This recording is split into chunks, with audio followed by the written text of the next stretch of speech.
Good morning, everyone. How are you all? Awake and ready. Wonderful. Nice to be sharing this morning with you. Thank you for taking time out of your lives to create this satsang. You know, it's a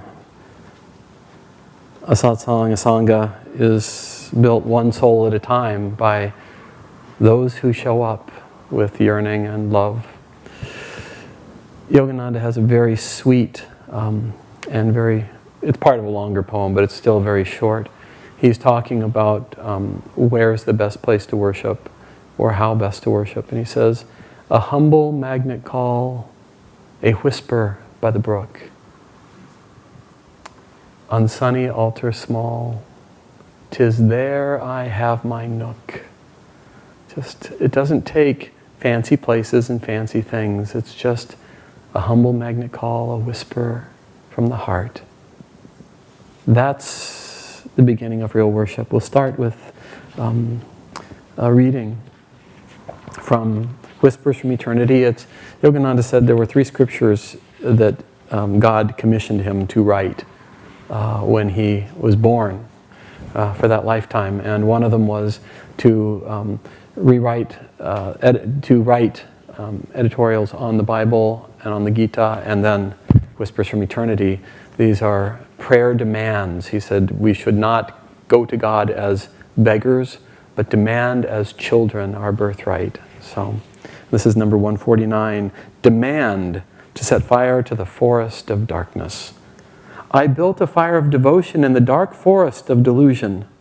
Alas, the fire only smoldered.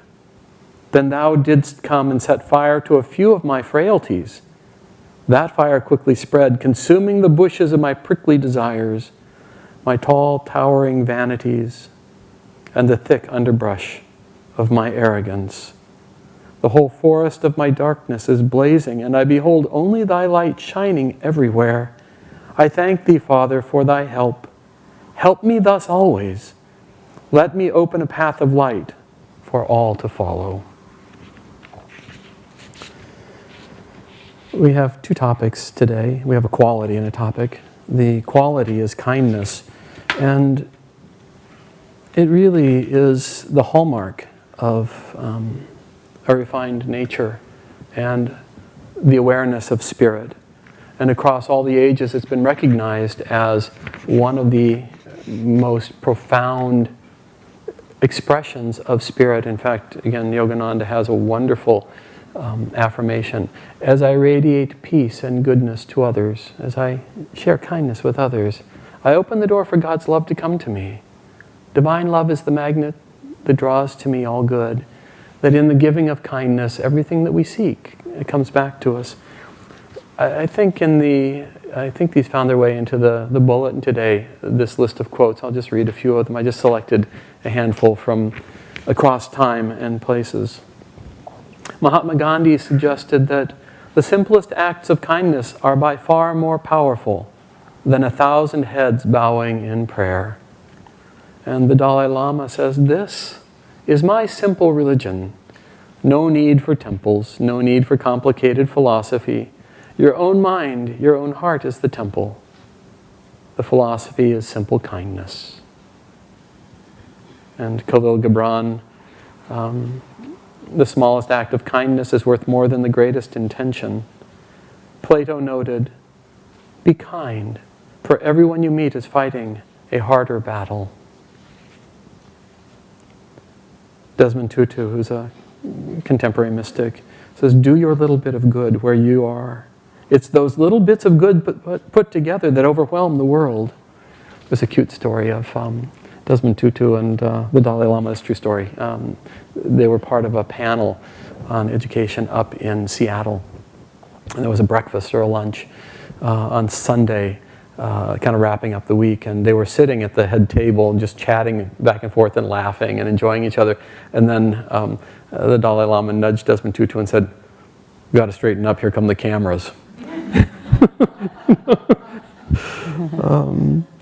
Kindness in words creates confidence. Kindness in thinking creates profoundness. Kindness in giving creates love. And then from Yogananda, kindness is the light that dissolves all walls between souls, families, and nations. And Swami Kriyananda, kindness is of all things what touches people most closely. Alas, it is the one quality that is most easily overlooked in the rush of getting things done. You know, it's kind of fun. I'm always a little surprised at the position that we hold, the role that we play in this world. If you would have asked in high school who was the least likely to ever be religious, or who would be the least likely to be in a ministerial role, there is no doubt that my name would have headed the list. But I was always interested in truth. I was always interested in what really worked. And when I found the teachings of Yogananda and then Kriyananda, I realized that they held the secrets of the universe. They held the understanding of how life really, truly does work. And I read a place where Swami noted that prayer isn't a formalized thing. It isn't an action.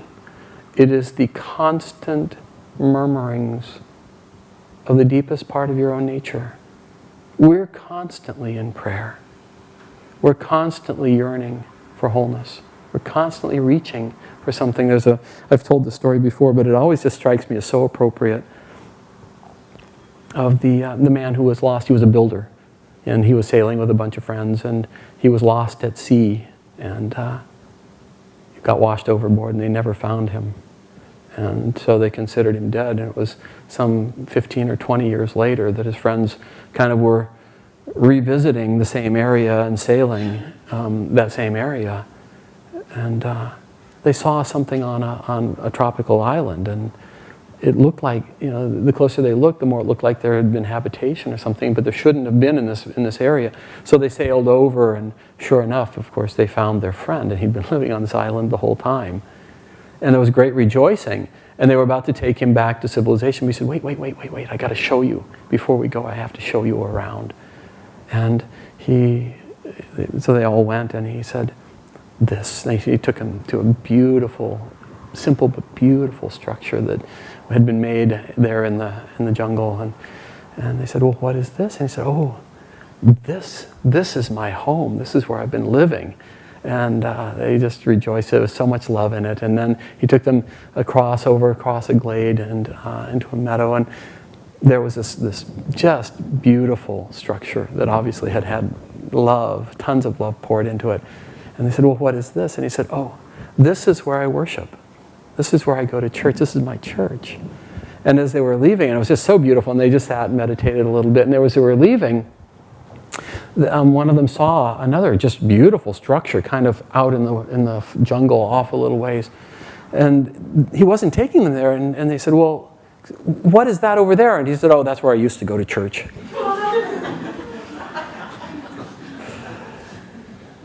We are so restless, so deeply driven to find wholeness.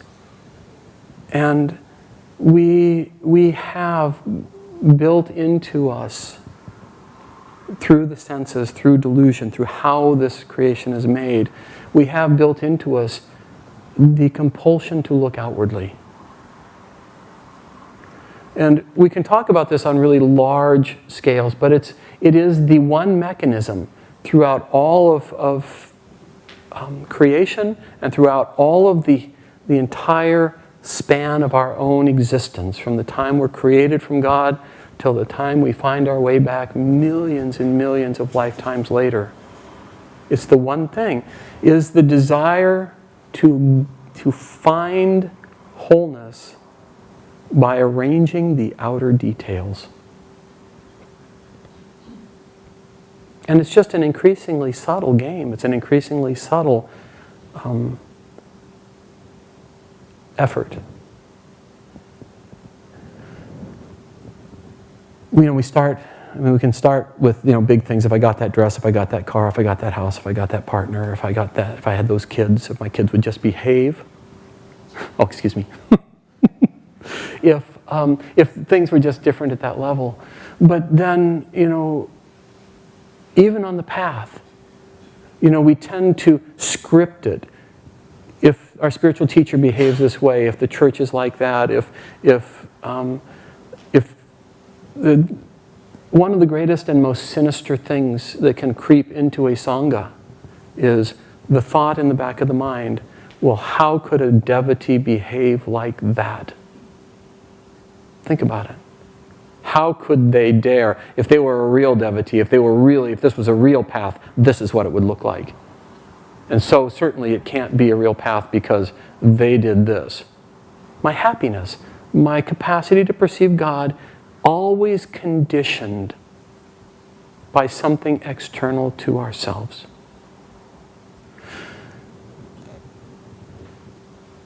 To the degree that we're not walking on water, to the degree that we're not completely liberated like these great souls behind us, we have things to learn.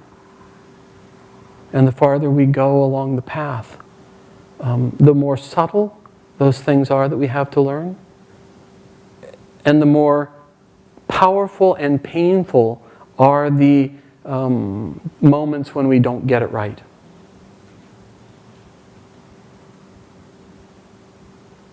And one of the great delusions is the delusion of perfection.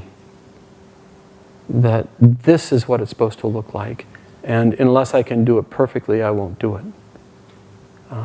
We hold up standards for others. We hold up absolute standards in a relative world, and we insist that others live to that. And then we realize inside ourselves that there's no way we can measure up, and so we turn away from the aspiration. Excellence is real. Because excellence is to excel, to go past the point where you've gone before, to go into new territory of refinement and understanding and subtlety. But absolutes in a relative world simply do not exist. They cannot possibly exist. And freeing the heart of the delusion of perfection, outer perfection, is one of the greatest things that we can do as we move along the path, and opening our hearts in the times we succeed, the times we really nail it, we really get in tune with how life works. We've radiated kindness and goodwill to others, and we've felt the response from the universe. The times when we've closed down, the times when we've become contractive, the times where we've felt too lazy or uninterested, the places where we've missed it. Giving those to God also. Feeling God as the only doer is one of the most powerful things that can possibly happen in the soul's progress toward refinement. And I'm going to take just a moment. Melissa, can you set those to cool and see if we can get them to actually do a little something? Is anybody else in here warm? No. Hi, Linda Lou. That's true. Okay. Yes. Just a little bit then. Circulate the air.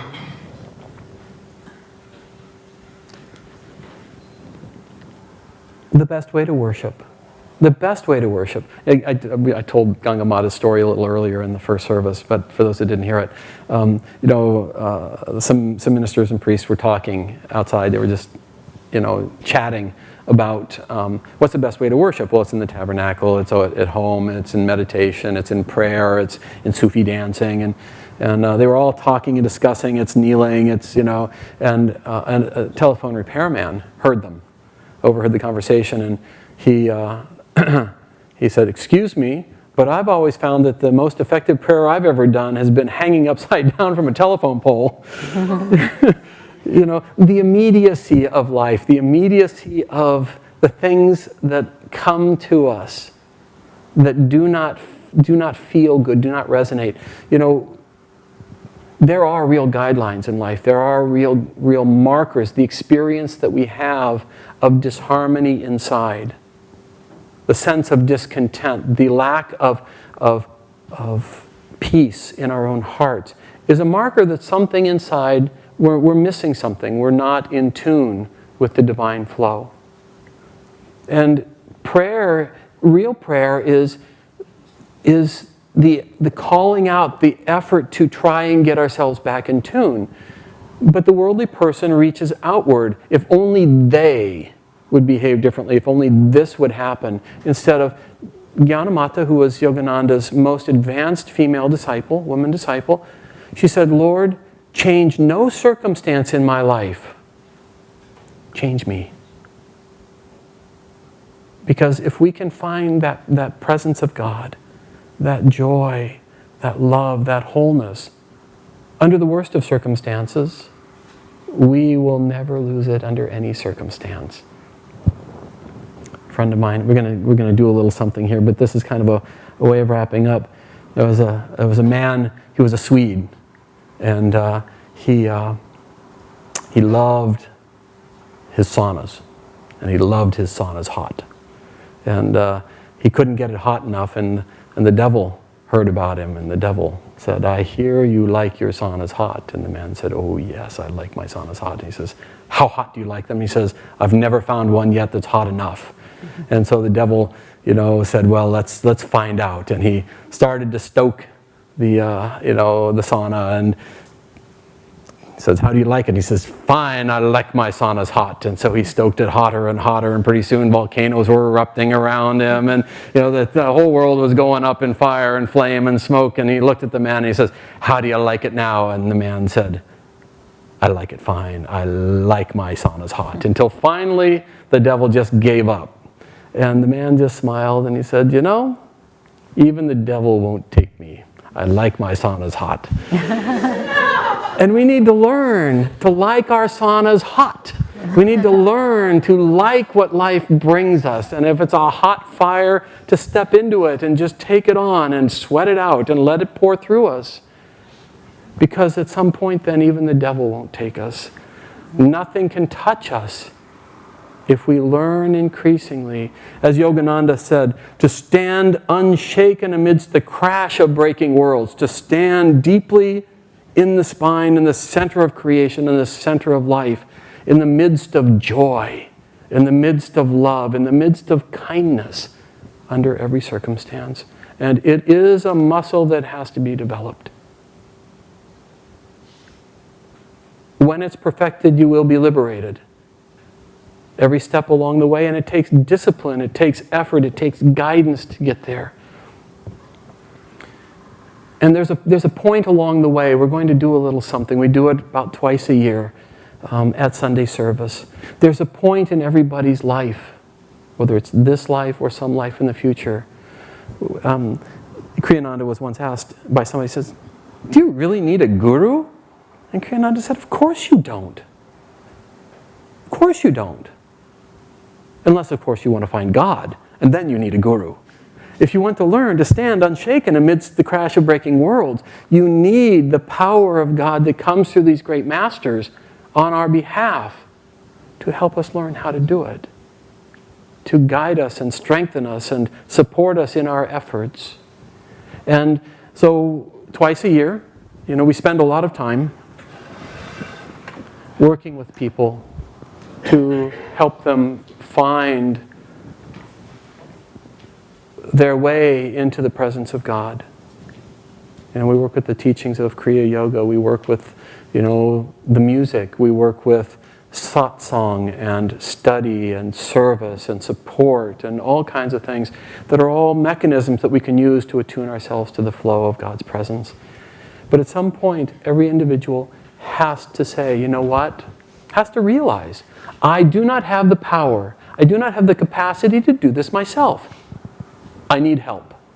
I need a guide. I need somebody who's been there, who knows the way and can guide me step by step. And when a person is really ready for that and open to be disciplined, open to be guided, discipleship becomes a natural step. And discipleship isn't blindly giving one's will over to somebody else's whimsy. It is the attunement with somebody who has no agenda except to help you strengthen your own will in attunement with the divine. To help bring you into a relationship with the divine so closely that you can resonate with it until it becomes your only reality. And we have 2 people who are taking the vow today and 2 people who are renewing the vow today. This is a courageous moment. I think it was St. Teresa of Avila who acknowledged to her Carmelite nuns, there is no human endeavor that takes more courage than the willingness to seek God. Because it implies the willingness to give up everything you think is true, everything you hold dear about how you think reality exists, to offer that up for adjustment to what is in fact true.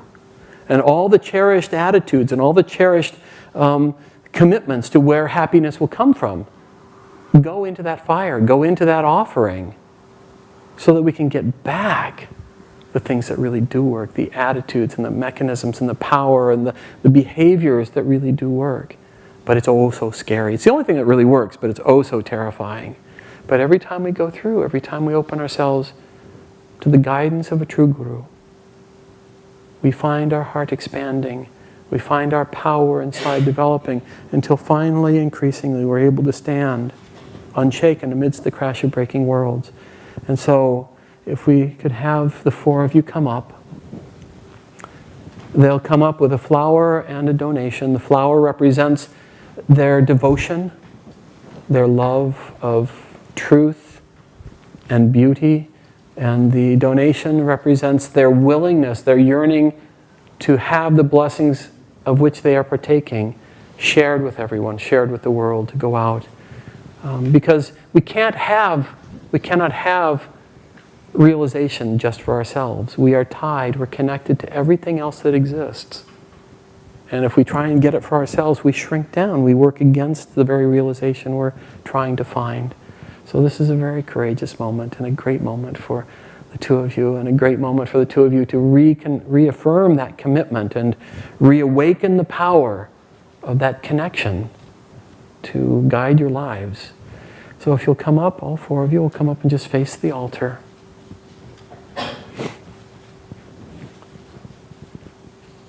And what we'll do is we'll read a prayer. Try and just tune into this with as much depth, feel a relationship with the masters as we do this. And then Ganga Mata will guide you in your vows. Okay? And for those who have taken it, feel free to renew the vow inside. And for those that haven't, try and feel for the courage that's implied in this, and try and lend your strength and your love and your support for this momentous step that they're taking.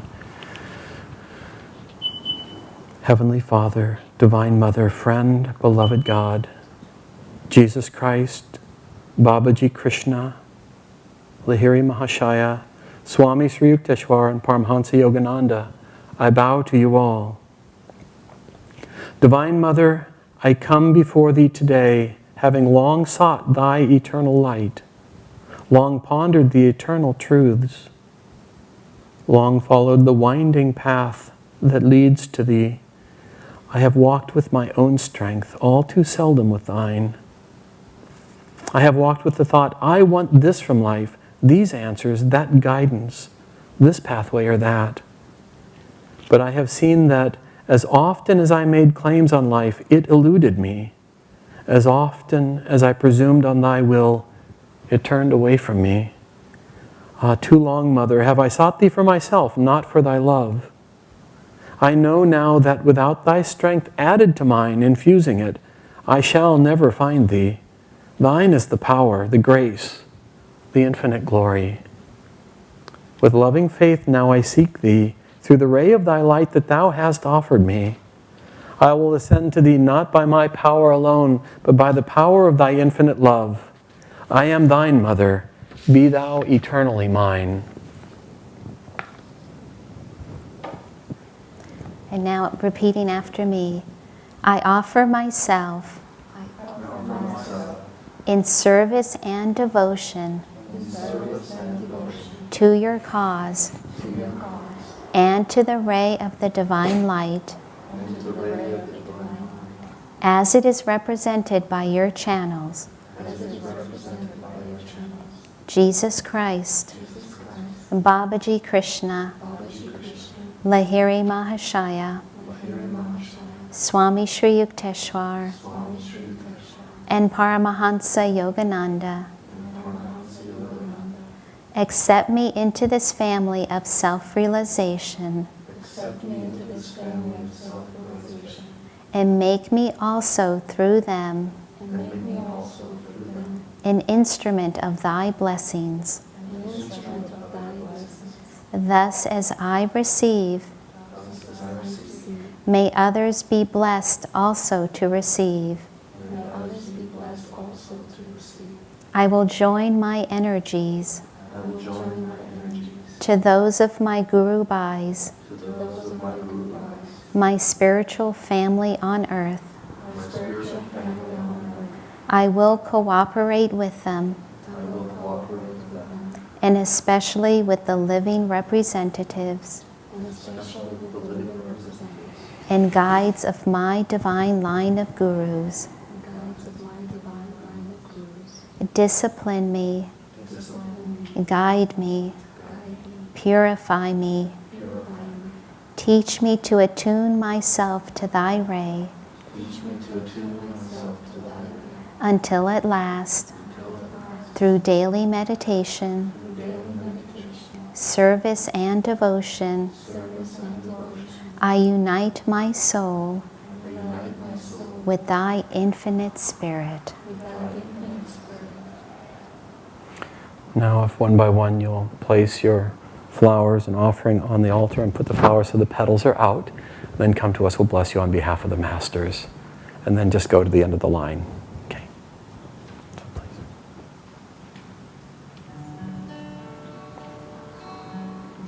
I'll have you turn those so the petals are out so they can see them. Perfect. Beautiful. Thank you. And if you'll come to us for a blessing. Come. Galina.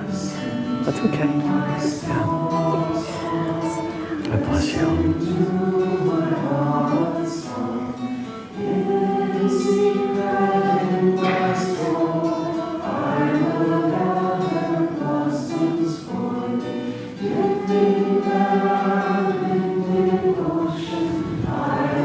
Do we have something for you? Do we have those things here? Okay, we'll give it to you later.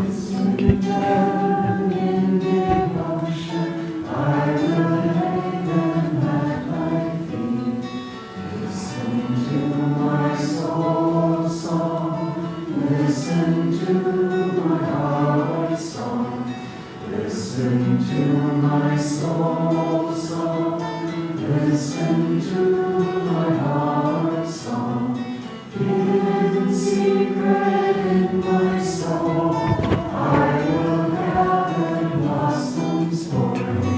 Congratulations.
If you'll come up and turn and face the congregation, We are truly an international family. We are a world brotherhood colony.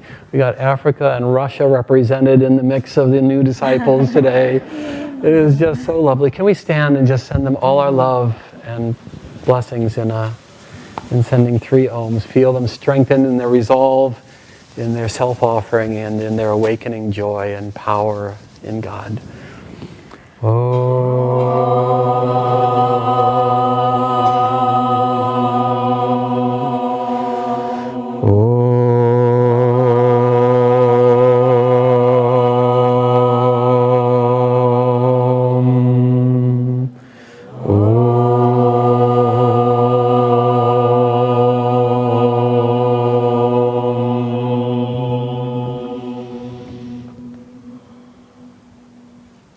Shanti. Amen. Okay. Let's all take a moment of silence. Let's be seated and take a moment of silence together. Feel free to return to your chairs. Thank you.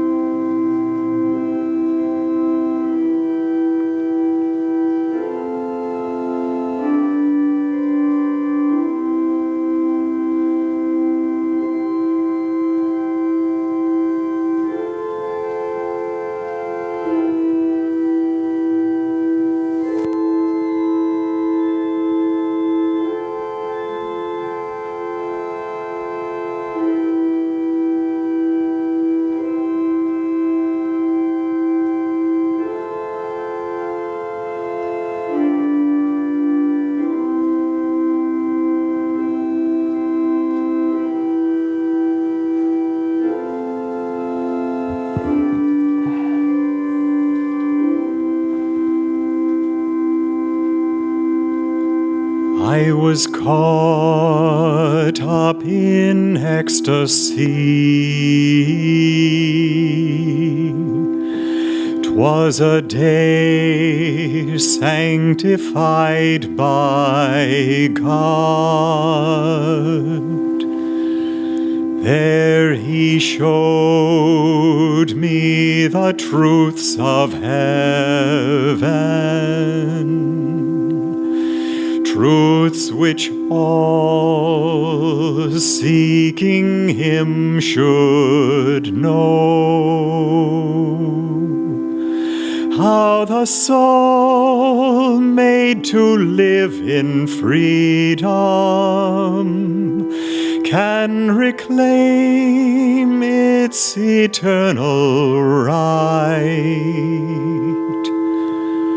How the night, born of our delusions, can be fired, blazing with His light.